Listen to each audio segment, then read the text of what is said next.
Animal testing.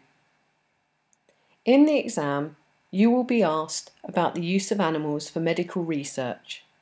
It is possible that you will have to give examples of the way in which animals have been used to develop medicines for humans. One example is the use of pigs to develop artificial heart valves for humans.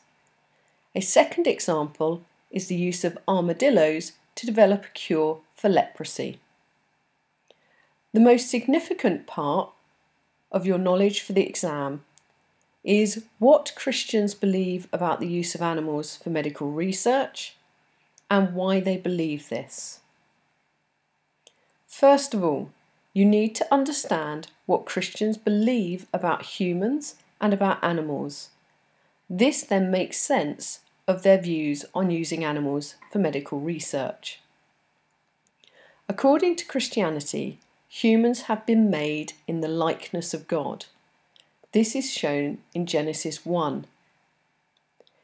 In being made in God's likeness, humans are believed to have a soul and the possibility of a relationship with God. This means after death, humans will live on and have the chance of going to heaven. This is different to animals. Christianity teaches that God gave humans authority over animals, that animals don't have a soul, and that it's perfectly acceptable for humans to use animals for their benefit. One example of this is when God gives Noah permission to eat animals for food. The difference between humans and animals means that most Christians believe that animals being used for medical research is absolutely acceptable. There is one main story in the Bible that you really must know. Jesus comes across a man who is possessed by a demon. In order to heal the man, Jesus sends the demons into a herd of pigs, and the pigs run and fall off the edge of a cliff and die. In this example, Jesus uses the animals to save the life of the man.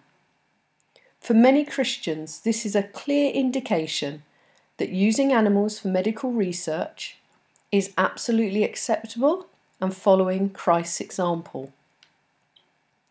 Both the Catholic Church and the Church of England teach that it is morally acceptable to use animals for medical research, providing that the research is going to help in the caring of humans and possibly save human lives.